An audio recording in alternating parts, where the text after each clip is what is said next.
Maybe I'll just mute. Okay, so right now it's only Suresh, Vignesh, myself. Okay. Maybe I'll mute everyone other than me for now, and then please unmute yourself as you start speaking. Thank you. All right, hello everyone. Welcome to the Indian Occupational Therapist Think Tank Saturday Night Chat 19. So we are so glad we started this initiative in 2021. Basically to, with the basic premise of everything starts with that discussion. There is a lot of issues, that we all have different perspectives and opinions about, and like unless we get that started with a discussion, nothing is going to happen. So the change, in order to initiate a change, we need to first start discussing the issue that influences us and our profession. So with that basic premise, we started this initiative back in 2021, and then we have been of course, we have 18 sessions so far, and all of them are recorded and available on our YouTube channel for any of you who are interested. This one also will be recorded and eventually made available on our YouTube channel. So a little bit about me. I'm the president of the Indian Occupational Therapist think tank. My name is Karthik Mani. I work as an associate professor and program director at the University of Texas Medical Branch in Galveston. And of course, the IOTT's mission is to empower OT in India. This is my brainchild, and we have a great team, great panelists today. So how we do this type of session is basically we will have a moderator who's an IOTTT member. And today our moderators are, proud to have Dr. Sureshkumar Kamalakannan, well-accomplished researcher, vice chair, and director of international affairs, and also an executive committee member of IOTTT. And he has many hats. If I'm going to talk about it, we will not have enough time. So, but also this time, in addition to a moderator, he always he always thinks ahead. So he said why can't we have some more panelists to to join our conversation and make it more enriching and useful. So we have a couple of panelists joining us today. Mr. Vignesh Vyas, who's an OT and filmmaker, and he's also an operational lead in Mid-Essex County, I believe, and also Mid and South Essex Recovery College, United Kingdom. The other panelist and also a new IOTTT member, welcome Samita to IOTTT. Is an associate professor and course director for the MSc OT program at Royal Holloway University of London in the UK. So I'm going to the topic for the day is basically the way forward with OT in India. So I think we're going to talk about academia, research, as well as OT practice in this conversation. I'm looking forward to this enriching conversation. So without further ado, I'm going to turn the control over to Dr. Sureshkumar Kamalakannan. Suresh, please take it away. Thank you, Karthik. Very good evening, everyone from India, and good afternoon from those attending outside India. At the minute, I can see only people from the UK, and hence I said good afternoon. This is a special occasion. I'd like to start off saying that I met two important people in my career journey who taught me that there are things that I should actually look at and reassure myself that there are people who can or who are still thinking about professional development for occupational therapy in India. And those two main people, I thought I should actually bring them on board and then have them in the Indian OT think tank. And both of them, Samita is already a member and Vignesh will be a member soon. But the point is, Vignesh is a mental health practitioner with an experience in filmmaking and using video strategies to enable people to represent what we do as occupational therapists, not just in India, but all over the world. And from a practice perspective, he is somebody who we all can actually look up to understand what is missing in India in terms of practice and what is the way forward. Similarly, we have an expert academician, I should say. Because she is a researcher as well and a practitioner. But in terms of academician angle, Samita actually brings in the full flavor of what we teach, how to teach occupational therapy, particularly, and she has got tremendous experience in terms of understanding and then guiding UK-based higher education institutions in revalidating their occupational therapy programs time to time. She's been the external examiner for many institutions again, and yeah, her contribution as an academician teaching occupational therapy to students who are passionate about learning what we do as OTs and what we should be doing as OTs is something that was crucial in our conversations. Uh, but both of them had something that's very, very common with IOTTT members, as always, which is a passion to give back what we have to the Indian occupational therapists, and that's precisely their enthusiasm to join IOTTT as well. Uh, when we were talking about loads of things in the World Federation of Occupational Therapy Congress in Bangkok recently, I thought both of them cannot be uh, uh, uh, described in detail to have a conversation very, very transparently about what do they think about occupational therapy in India. So as IOTTT members, we have been looking at this aspect for more than 3 years now, in even in Saturday night chats. But I thought bringing both of them from the UK, from an academic angle and from a practitioner angle, and me from a researcher angle, again from the UK context, we wanted to actually very transparently discuss on some of the issues that we should think about and then move forward for professional development in India.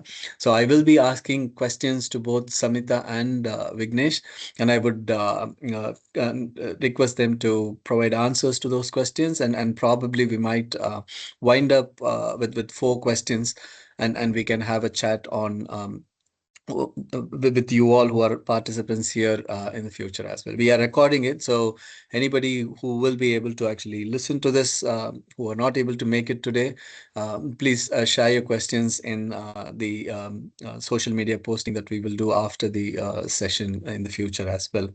But for now, if anybody else during the conversation, if you have any questions, please don't hesitate to put your question on the chat box, or even feedback. So we don't need just questions, we also need your feedback and thoughts as well. So please feel free to join us in the chat box while the panelists are actually discussing. So the first question, Vignesh and Samita, I'll start with Samita, and then probably Vignesh, you can continue adding on to what Samita is saying. Is what is your view?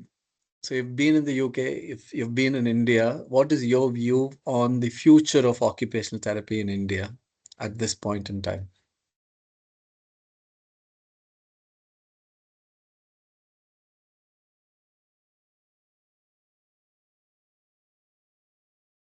Okay, I'm really sorry. Trying to find No my problem. No, no, no, unmute don't button. worry. Don't worry. First of all, thank you so much, Karthik and Suresh, for inviting me, and I'm really honored to be here.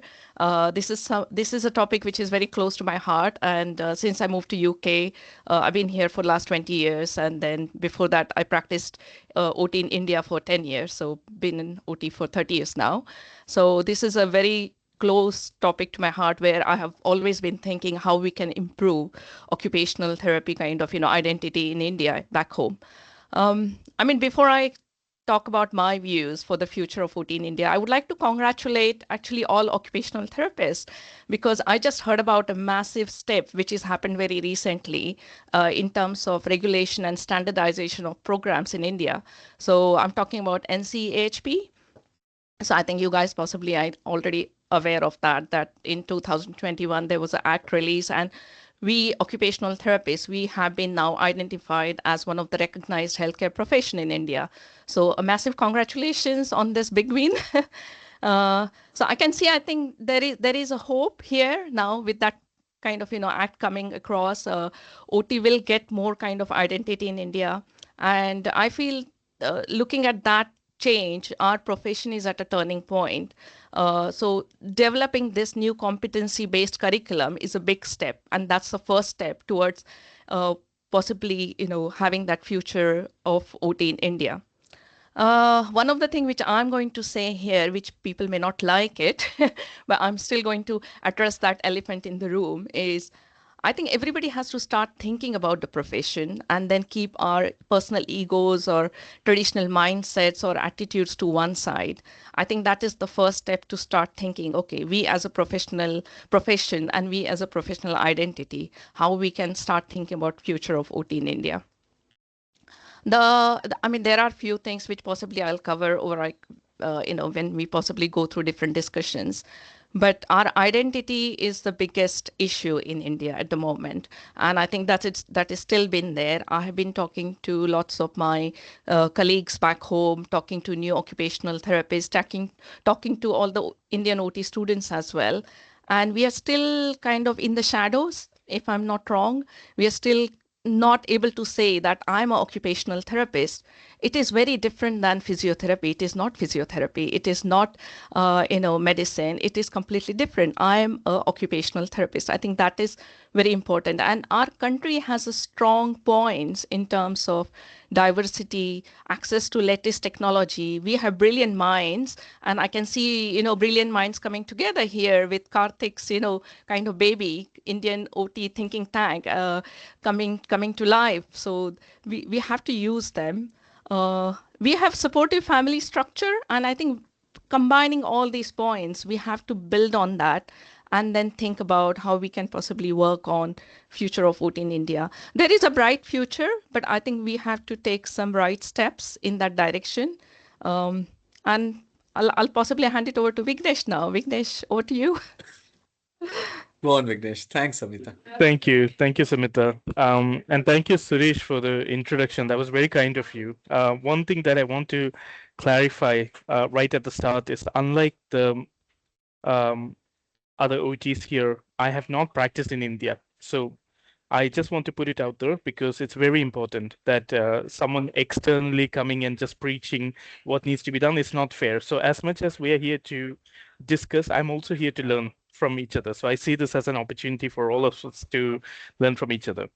So now going with Samita's point about the need for the OT profession as such having more of an image, all it would take, I personally think, is one film. If we have one film with a good actor who portrays an OT and commercializes the magical element of OT, which is that a profession which helps people to be as independent as possible, to help people achieve their goals.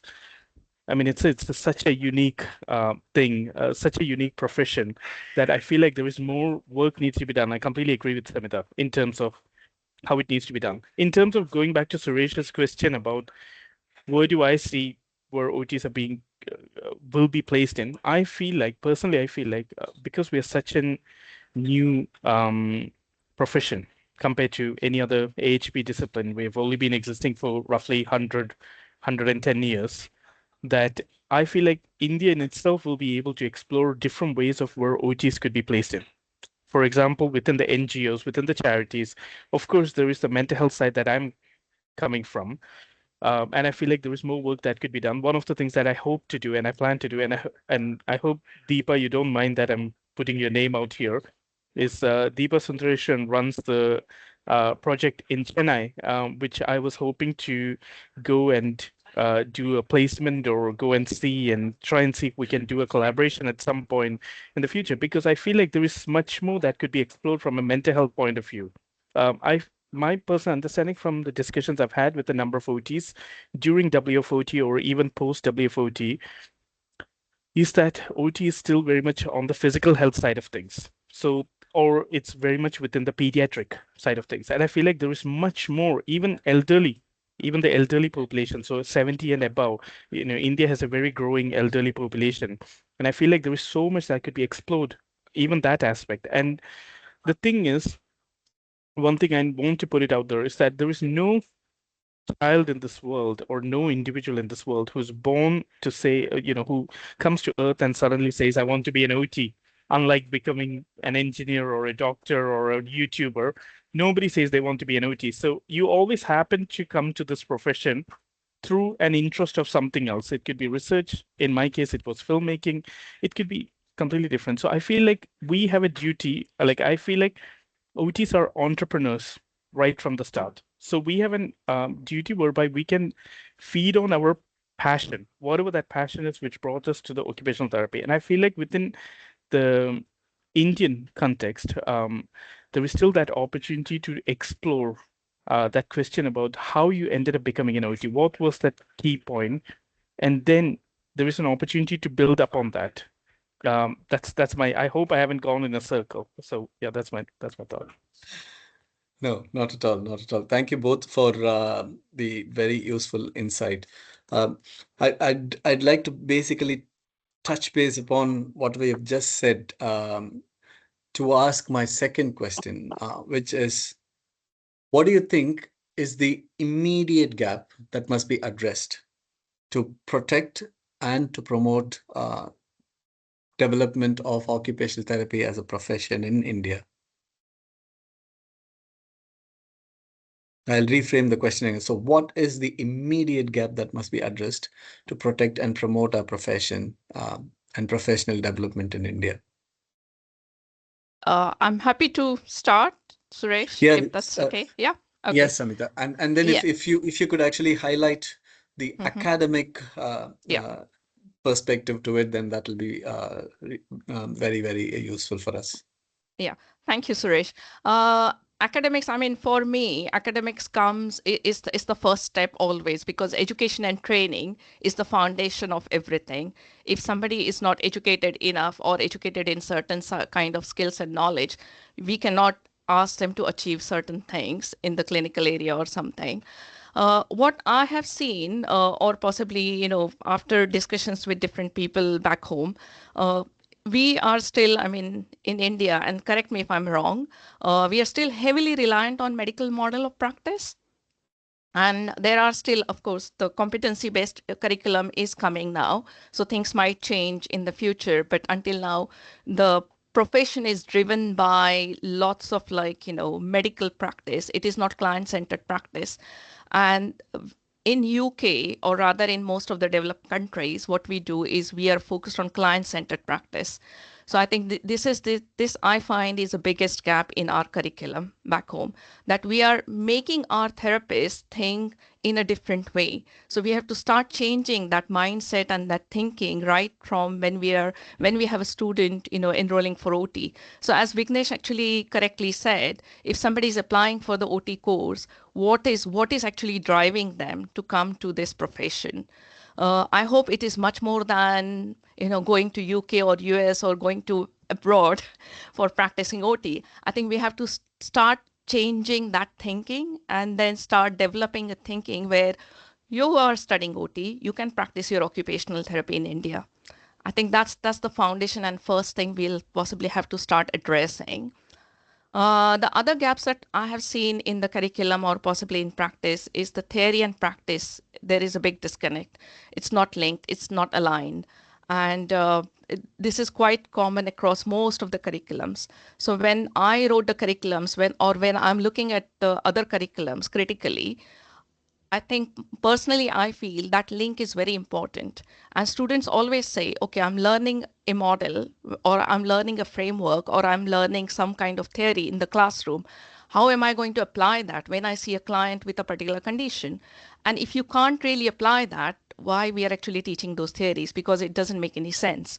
So I think that theory and practice alignment is very, very important. And if I'm thinking about the occupational therapy in India, in Indian perspective, the first thing we have to think about is how we can change our teaching style, how we are going to change our theories, how we are going to bring possibly new outcome measures which are more culture specific or which can fit into Indian population. And this is something actually I want to share.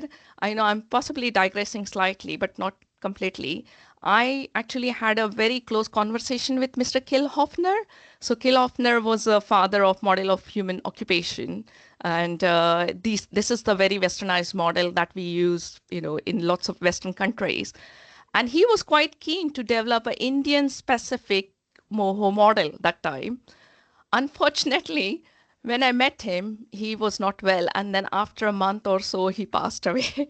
So it was a big loss to us, I would say, looking back, because I had initiated that conversation with Mr. Kilhoffner. And Unfortunately, that never happened. But I'm happy to actually take that back again, and I'm happy to take that as a challenge. And we can possibly, together develop some kind of models or theories which we can put into Indian culture or Indian context specific. And this is a slow transition towards, using some models which are more standardized, and possibly IOTTT, we can, through that think tank, we can take up some research project, evidence-based research project, and we can develop that model in the Indian context or Indian specific. And I think Vignesh talked about other areas. So that's another thing I was going to say. What we have seen in India is mostly pediatric occupational therapy. And sometimes it really hurts me when I'm saying, okay, because only pediatric OT is the OT. Rest of the people who are practicing OT, they are not actually practicing OT, which is a biggest loss for our profession, because there are so many different areas that we can actually develop. So the next point I want to say is lack of specialist pathway. I think this is again coming from our curriculum. Unless we start developing that in our curriculum, that there are these specialist pathway. Somebody can be a neuro-occupational therapist. Somebody can be a geriatric occupational therapist. Somebody can be an occupational therapist who is expert in splinting, or who is expert in primary care, like acute care. But I really don't think we have got those specialist pathway. What we cover in our curriculum, or what we have possibly covered in our curriculums back home, is mainly very generic kind of OT. We do a lot of activity analysis. We do lots of hands-on skills. So I would say Indian occupational therapists are really good in terms of their knowledge of anatomy, physiology, activity analysis, splinting.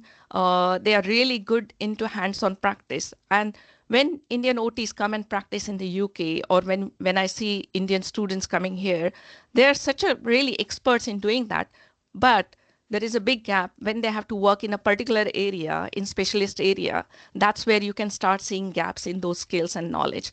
Because although they have studied everything, there wasn't a special pathway in their curriculum where in their third year, they are just focusing on maybe neuro, or they're just focusing on splinting, or they're just focusing on acute care or mental health.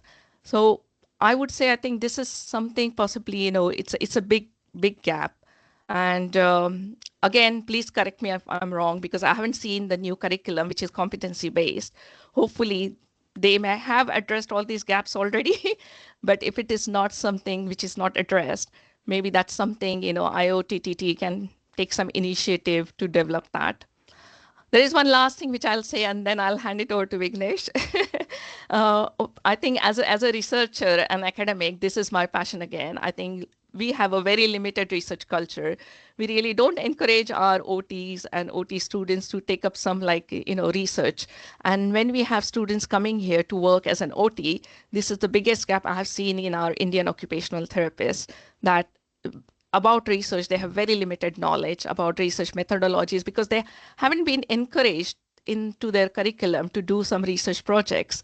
They do dissertations, but at a very different level. Yeah.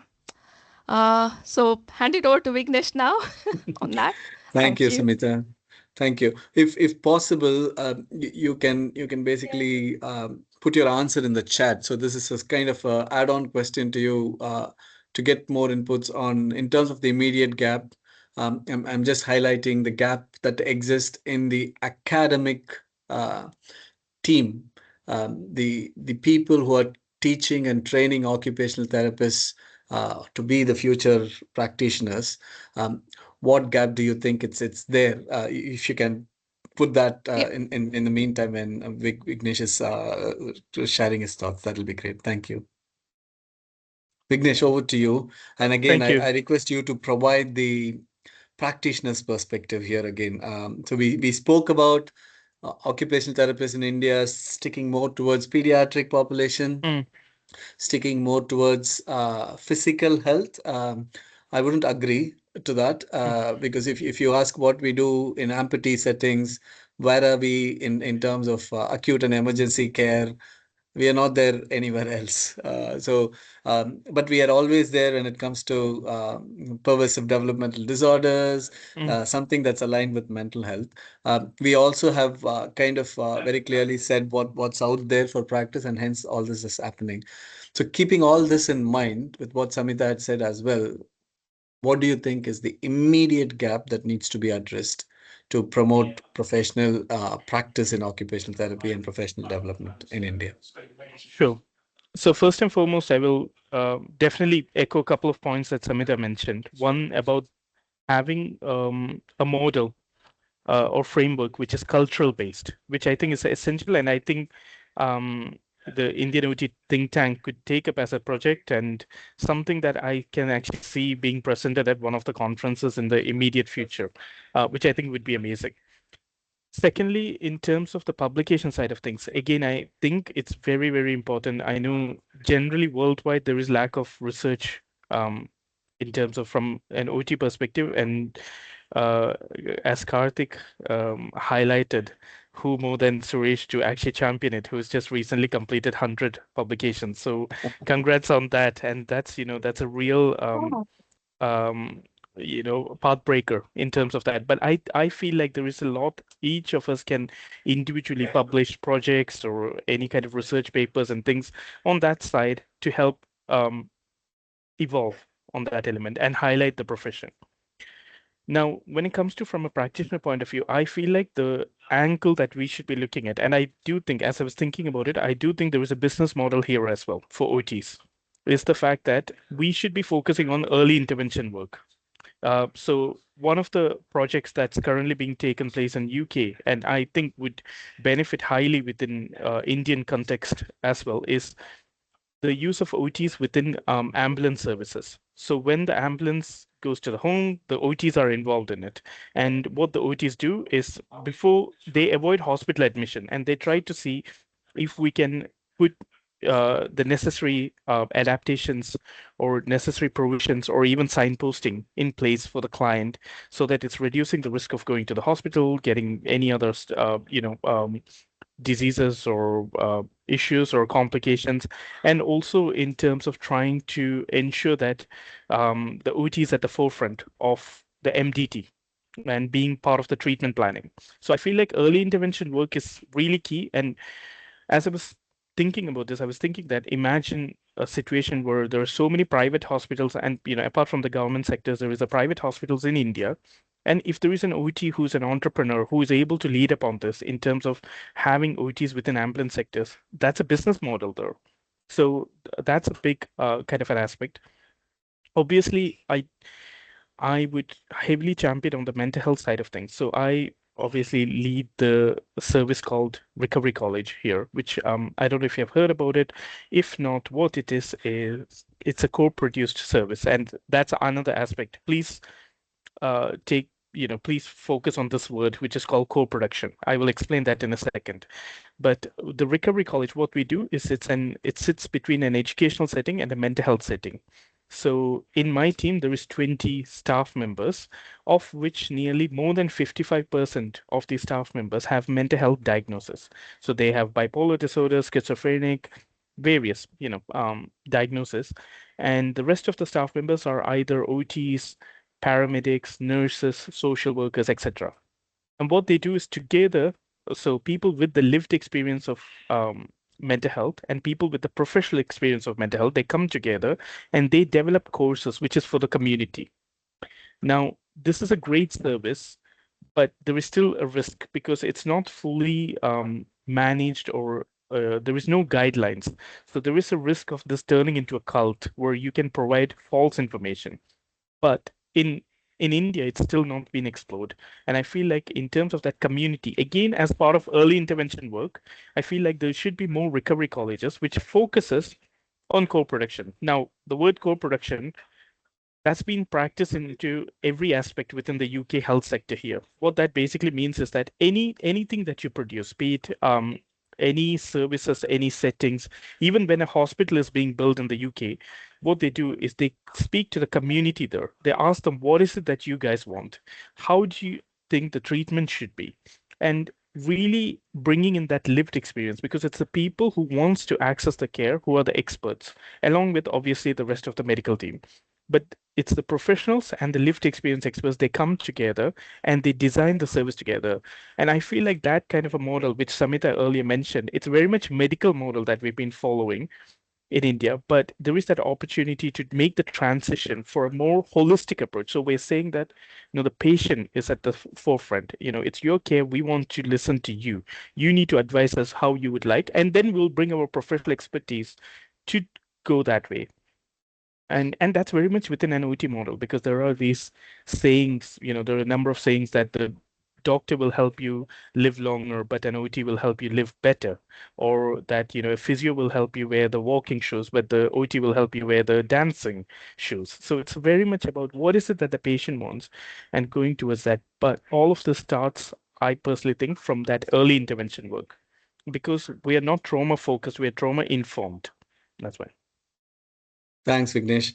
Like I said, Samita, who's actually answering and with some brilliant suggestions in terms of what exactly the academicians teaching occupational therapy in India should look at.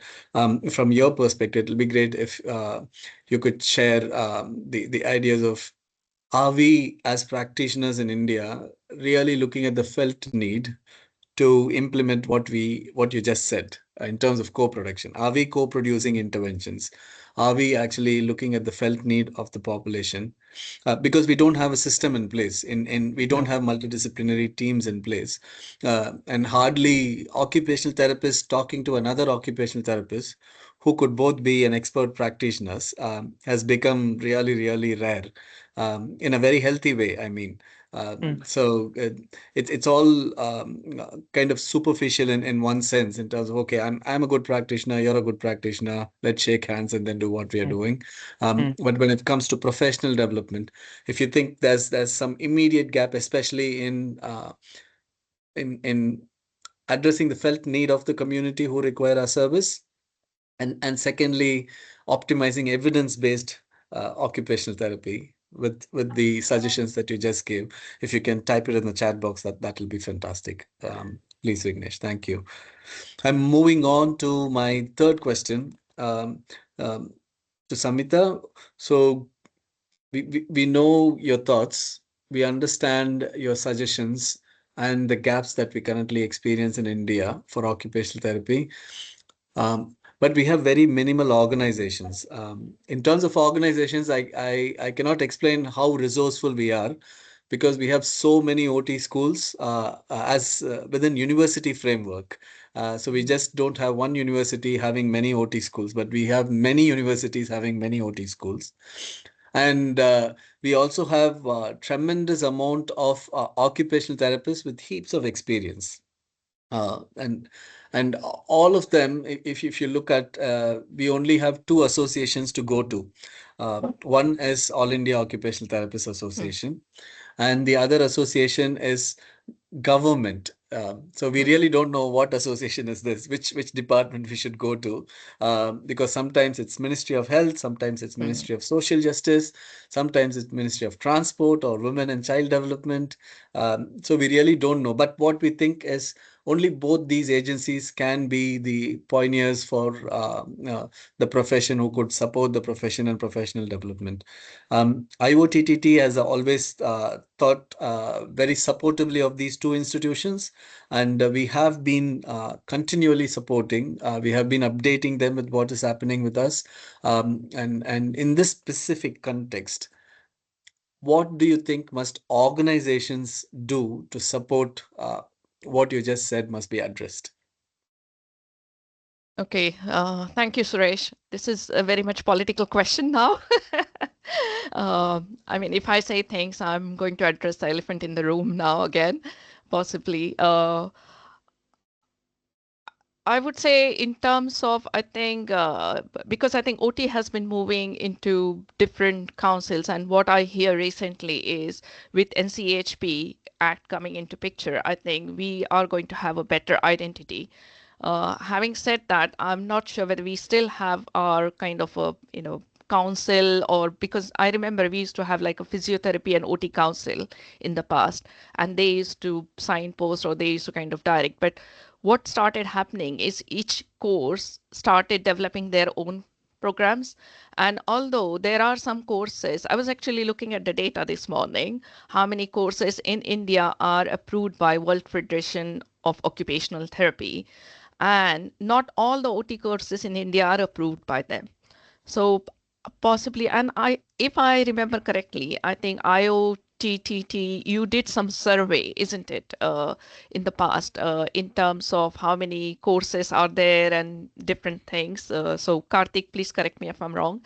And so we really have to have something where we can go to. And I agree with you, Suresh. I think because we have lots of different kind of ministries, whether we should go to Ministry of Health or we should go to possibly some kind of AHP council, there is still this gap, I think, where whereas if I compare that to UK, we know we have Royal College of Occupational Therapists. We have just one body across the whole UK. And I'm really proud to say Suresh is representing us here in the UK as a Royal College of OT, member. So we need to have some common body, and I'm not sure. I think that is still there, and that's one of the problem, that because we don't have one body to represent us, we are all over the place, and that's where our professional identity is affected. Because if we have one common body, so we all these different associations, they may have done this in the past, so forgive me if I'm saying this without proper knowledge, but then if we have one common body, where we can say this is the common body who is going to regulate everything for occupational therapy all over India, and then we all listen to this common body, and this particular body guides everything which comes down from WFOT, then it would be really brilliant, because that body can take charge of how we can develop our professional identity as an OT across India. So and of course with NCHP now, creating this curriculum, which is a really good step forward. And there are all these OTs involved in developing that, competency-based curriculum. We still don't have a professional body as such in India. I think that's something we really have to look at. And as I said, I'm going to address elephant in the room. I had approached in the past many of my seniors or, many of my lecturers from IOTA, but I don't think, I think whatever I proposed was taken very seriously. And because now I don't practice OT in India, I think the way people start looking at us who are not in India at the moment is, you're not living in India, you're not practicing OT in India. So how can you then intervene or interfere with what we are doing here? Which was quite hurtful, because we still care about India, we still care about our profession. And when I hear somebody saying, oh, actually, I'm doing OT in India just because at some point I will go and practice OT outside, which is really not the way it should be. Of course, we all came here, and I can't blame if somebody wants to go outside India and practice OT outside. That's perfectly personal choice. But I think if we want to, create that professional identity, and we want to really create a bright future for occupational therapy in India, we have to start thinking differently. We really have to start keeping our egos aside, and we have to stop doing this, that you're not an Indian OT anymore, or you're not practicing in India. But we are happy here to help our colleagues or help our future generation of OTs back home in India to develop that identity. So I'm not exactly sure, Suresh, whether I've given you the answer 100% to your satisfaction. But this is something I think maybe as one of the project, maybe IOTTT can take this forward, and I'm more than happy to support that, how we can have this particular one professional body in India. And I think that would be biggest step, because if we want to get into more of policy development, if we want to really show how OTs can do things differently for the Indian population, I think this is the first step, to have that one body giving that voice for the whole occupational therapy profession and all the future generation of OTs in India. Perfect. Thank you so very much, Samita, for being honest and then, sharing transparently what needs to be heard. I'll just ask Karthik to share his comments as well, please. Right. So thank you, Samita. I pretty much, agree with everything you said in a lot of terms. So, but I would like to politely disagree with, I also want to provide the clarification because, we are documenting this and recording it. Number one, there is a difference between professional advocacy body and a professional regulatory body. That because I work for NBCOT, I interfaced with a lot of regulatory bodies in the US across the nation. So I think that demarcation is always very blurred and it's not very visible to a lot of people. So professional advocacy is like, AOTA, like American OT Association, RCOT. The regulatory body is like HCPC. When you Yeah. say one professional body regulating, yes, that is a great suggestion. I am completely with you. But when it comes to advocacy, for example, here we have American OT Association, all state associations there. There is AOTF, like OT Foundation. And there are I think for a country like India and also the OTs now with more and more OT schools, more OTs are coming out. We really need to have again, there is a think tank who kind of looking at certain aspects. We should have a private practitioners group who was talking about the issues influencing them. We need to have a government OTs come together and so I think advocacy is basically advocating for the profession. So they care about the professionals, but when it comes to regulation, that's more like public protection perspective. So I'm with you when you say that we should have a professional body, and also I totally agree with you. Going between two ministries is not a great thing. We need to either under social justice and empowerment or under Ministry of Health, and then that needs to be streamlined. And also your point about WFOT, coming down with one body regulating. Again, the problem is WFOT is not a regulatory body. It is No. more of an advocacy body that relies on members, organizations' input. I'm valuing all these organizations in their respective roles, but we need to have the clear understanding of the professional advocacy versus regulatory bodies. That's one thing. And to going back to Suresh's first question, the immediate thought, what is that big gap that we need to address? I think we need to overcome the mindset barrier, as simple as that, on many aspects. So if we need to we need to cross that barrier in order for OT to flourish and move in all directions. One final thing before I let Samita to talk about, I mean, I have as she talks and as I heard from Vignesh, there's a lot of things came to me, but I'm just, for the interest of time, I'm just going to say one thing. Samita, when you mentioned about the models, and all, for years, I've I'm just kind of chipping away little by little, but I've been developing a model called rope model, which is again, in Good. India, in the Western world, we talk about independence. In India, we need to talk about interdependence because Absolutely. that's a culture aspect, right? So we need to talk about interdependence. So okay, again, I probably divulged this one time in the past. This is the second time I'm doing it. Basically, the overall concept is, think of a big tight rope with a lot of strands in it, and they are intertwined.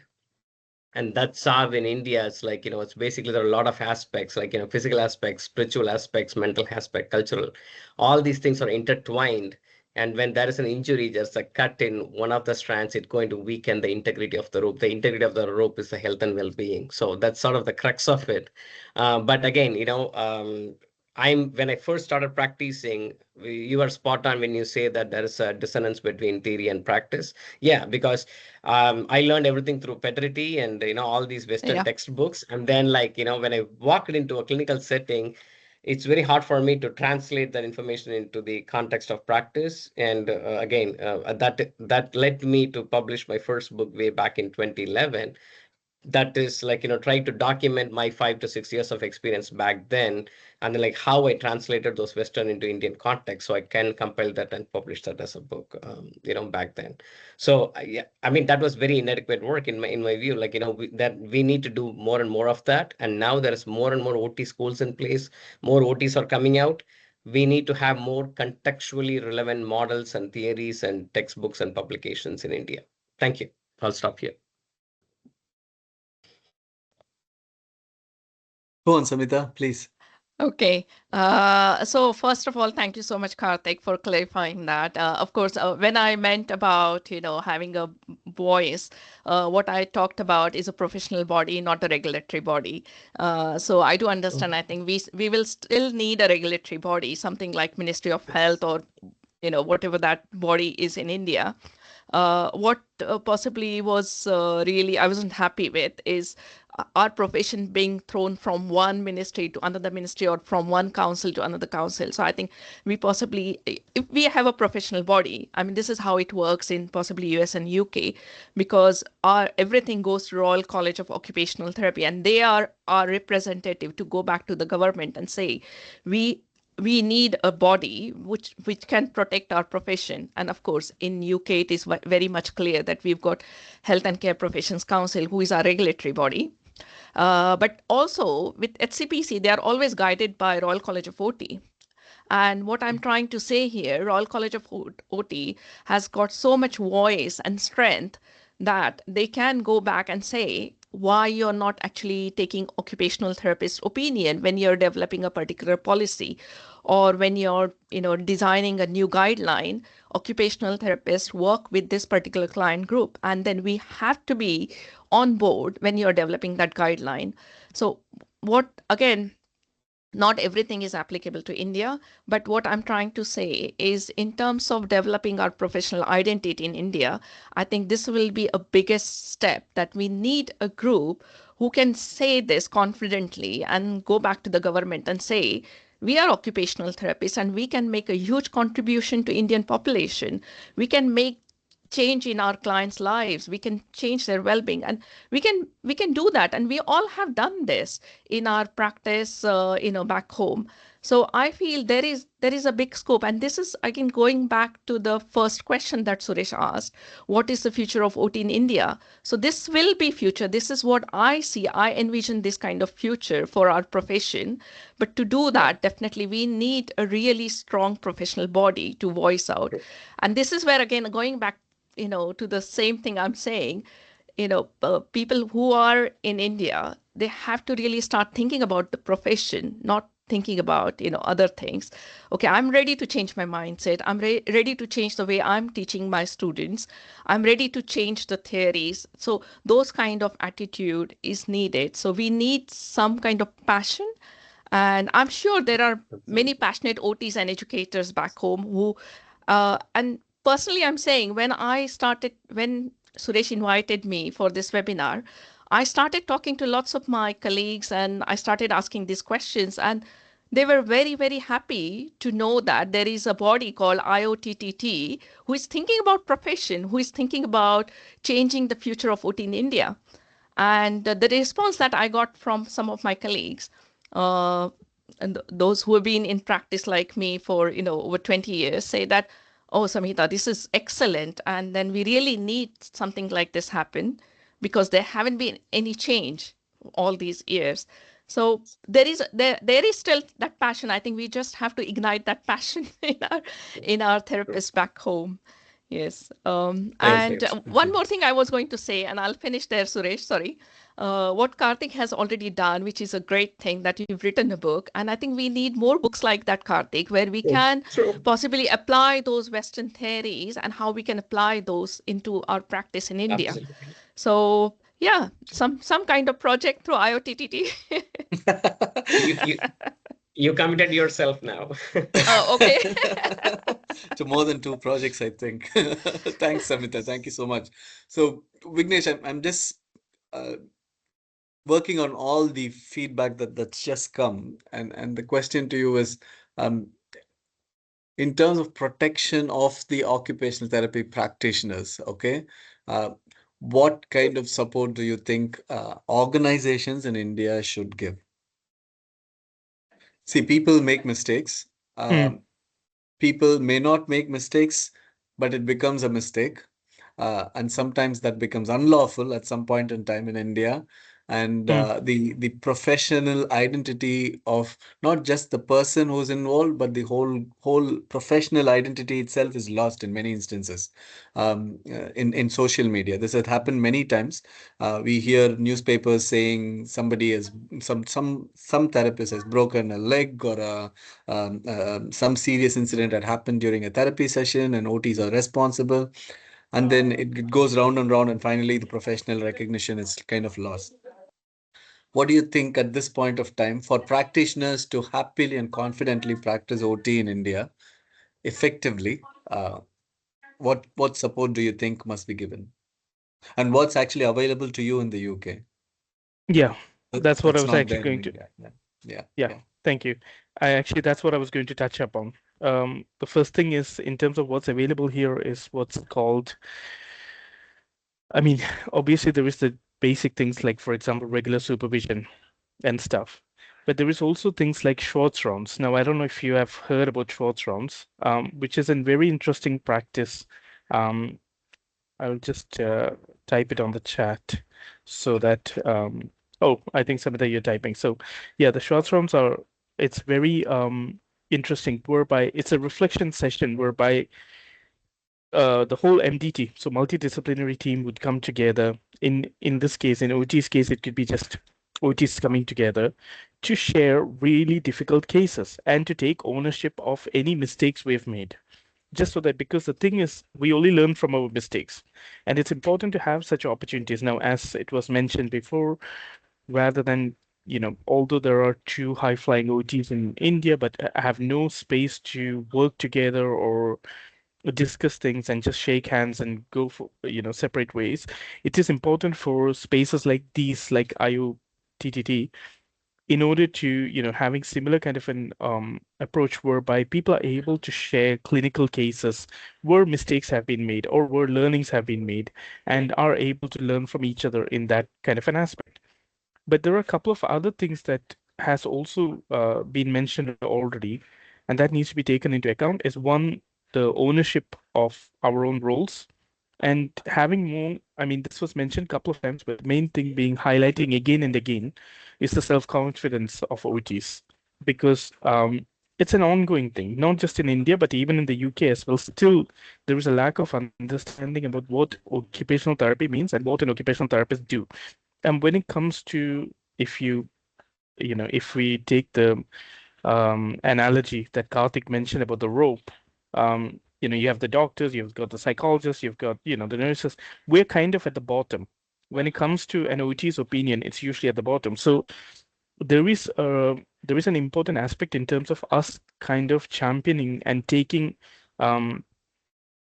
like being the flag bearer for our own profession, because nobody else is going to change. Nobody else is going to understand unless we do it. So it's very, very important, because the doctors are, if you need the respect from the doctors, if you need the respect from the rest of the clinicians, you first need to respect yourself. And you first need to be evident. And how do you do that? How do you develop the self-confidence? It's by having more research. It's by having more kind of, understanding and knowledge. So what can the clinicians do, and what is the support that could be provided? The first and foremost is reflection sessions. One. Two, it's important to do projects and have that experience in terms of doing projects outside your working area as well. So let's say, for example, if you're in a government institute, maybe the flexibility to run independent projects or independent groups might be really difficult. So you could maybe collaborate with a private organization. It could be a private hospital, or it could be a private NGO, a charity, etc., to run a project. And how do you get the funding for the project? Maybe you could look into WFOT. Maybe you could look into the Elizabeth Casson Trust, who I know does some international work. So they are always looking at trying to see, okay, or the Bill Gates Foundation. There are different projects or funding thing whereby you can say that in order for community growth, in order to improve the occupational therapy aspect, it's really important to have these kind of projects, and that might help with regards to running those stuff. So again, we need to be very active to do that thing. And also understanding that, yes, we are, super worked, and it's really, really difficult. And even today, right now, being here at 7 o'clock, of course, it's that commitment and wanting to contribute to the profession that you're here, which shows that you're already, empowered to wanting to do that. But we will have to put some extra work to get this ball rolling to ensure that we can highlight the profession. So things like these, in terms of these support groups or these kind of supervision or short rounds and things, won't happen during your work time. To make it happen, you might first need to do it elsewhere, like a setting like this, and then kind of show that this is the evidence and take it from there. Um, these are my immediate thoughts at the moment, and I'm just aware of the time, so it's bringing it back to you. Sure. Thank you, Vignesh. We have Karthik and then Govindan sir. Yeah, quickly, just to add to what Vignesh has said, I always said this, even in the past, is basically there are three prongs that we need to focus on. One is documentation. Just to add to what Vignesh said, if we start documenting, there is data for advocacy, there is data for us to reflect upon, there is data that kind of empowers our decision making, there is data that kind of eventually lead to more publications and so on. And the other prong, that there are three prongs. One is the data, like documentation part of it. The other one is the research part of it, where he already mentioned that we need to utilize these entities that might support Indian OT research, and then try to knock their doors, or the practitioners have come together. Associations can start funding for more research and so on. And the third one is the regulation, which is obviously it's a larger elephant.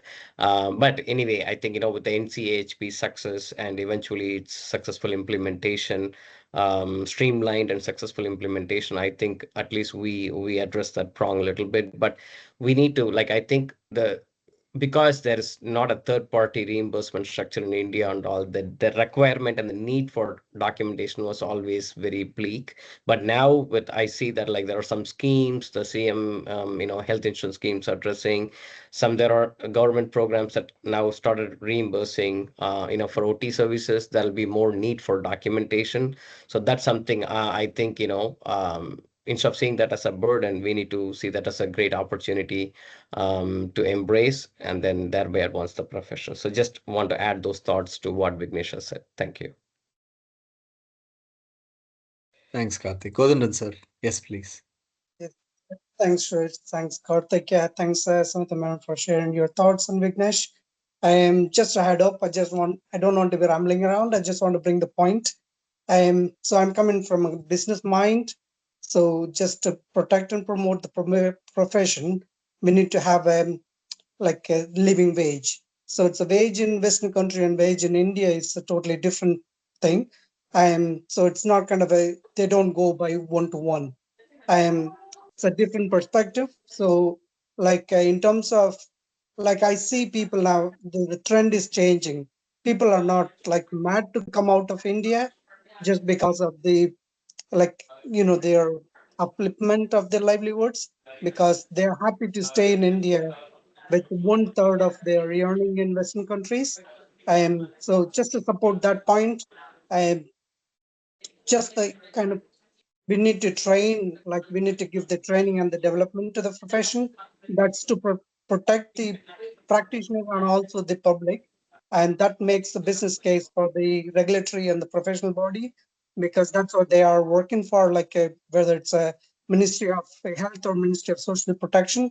So they want to serve public. And if you are in the same page, serving public with the quality service, you need the training and development. And that comes along with the supervision and giving it. So what we are doing here is the IOTT member member organization, trying to give a heads up to the professionals in India, so they don't want to be going down in the wrong direction or wrong practice. So they end up in we just given them a kind of a risk alert. We just given them a heads up. So it's a mutual benefit for both of us, because we want to protect the profession and the recognition. We worked hard so far, so we don't want to be bringing everybody. So that's what we are trying to do. So I think that's protecting the practitioner with their living wage, as long as they can stay in the same level in the society. So they're happy to kind of stay part in the profession And that's what we need to put focusing on with the training and development, and the other kind of things will come along. That's my perspective from business owner. Thank you. Perfect. Thank you, sir. That's very useful to hear as well. Vignesh, if you, was that a legacy hand? Yeah, no, I just a very quick point to follow up on what Karthik mentioned. This is about the documentation. That's one. And also, Suresh, I heard you mention earlier about the negative aspect of OT that has come in papers and stuff when there are complaints.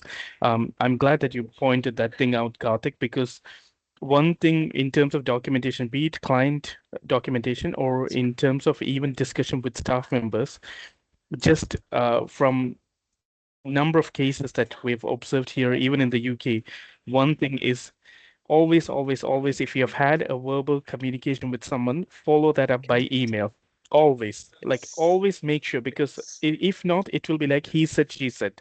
There is no way to evidence it. But if you have an email chain, Absolutely. yeah, even after you have spoken to, let's say, a patient or a staff member, always follow it up by email by saying that, hey, it was great to meet you, or, we chatted this, blah, blah, blah, just to recap, da.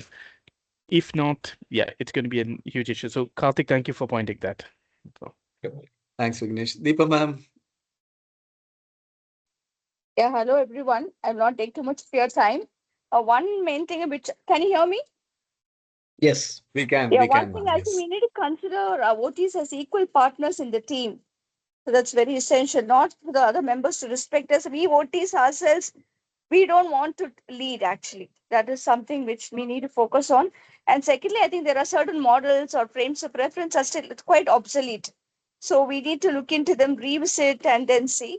And definitely, I feel another area is the context and cultural driven models is something we need to focus on. And we need to explore the role of OT even in the other areas. For example, forensics. So literature says how many of us are really into it and how many of us really taking initiatives towards that. And the other aspect, I think, as OT is why only for human beings. Even for animals, occupational therapy works really well. Have you really looked into it? Veterinary science and other things. These are some of my thoughts. And I do have lots, but I just put in salient ones here. Oh. Thank you, ma'am. Thank you. All those were very, very useful thoughts. Thanks for sharing. Samita, yes.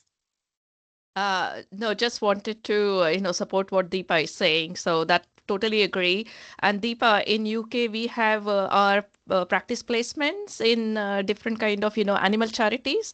So our students work in animal charities. Yeah, on placement. So in UK, we have a very clear role we call it role emerging placements. Yes. And this is where we are developing lots of, different OT services. There is something also we say OT without borders. So we work also with people from different backgrounds. So we call them marginalized communities. So people who are migrants. So even in India, there is a big scope because people keep kind of moving from one city to another city. And in India, moving from one city to another city is like moving from one country to another country because India is such a huge country and we have such a diverse population and diverse cultural difference. So there is a lot of scope where OTs can work in India. Perfect. Thank you so much. Pranita, please. Hi, I actually wanted to add some more for the educational aspect. Now Please, what please. Samita has said that, like, in India, uh, here we have like a body called IOTA, which is actually giving guidance for the student, like even for the clinical instructors, like wherever they are placed, they have a guidance, they have like a competency. So like everything is like documented. So the clinical instructor has a responsibility to go through everything, and so that way the student is ready. So if that kind of model is also like replicated from the Indian context, and so the students will be more confident, and also the clinician, also like the clinical instructor also will get a guidance, okay, on what aspect I need to train my student, right? So maybe that can be implemented. Sure, sure. Thank you. So Suresh, I'd like, just talking about like identifying like one area that I like we have we do not have much data about how many of our Indian OTs are working in army, like, because like here, the VA setting, the army OT, they have a booth in a conference, they constantly recruit, they have separate institution that train army OTs. So there is a huge, it's a separate world in itself. Like they have some licensure regulations with some additional training they can do, more than what a civilian OT can do, and so on. But I know, like probably I may have come across one or two OTs in India that are affiliated with Army, but probably there is a lot of space in there because if you really look at the history of the profession, it kind of like started off as a profession treating the veterans of the war, right? The people who had injuries and stuff from war. So yeah, that's area. Railway, OT, I know there are people working in those areas, but like, those are the areas where we need to do more advocacy, I believe, in addition to what everything else has been that shared here.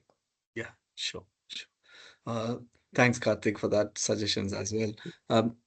I think we have actually passed time by 8 minutes. But if there's anybody else who hasn't shared their thoughts, Tamarai, Pooja, Namrata, Richards, would you like to share any thoughts?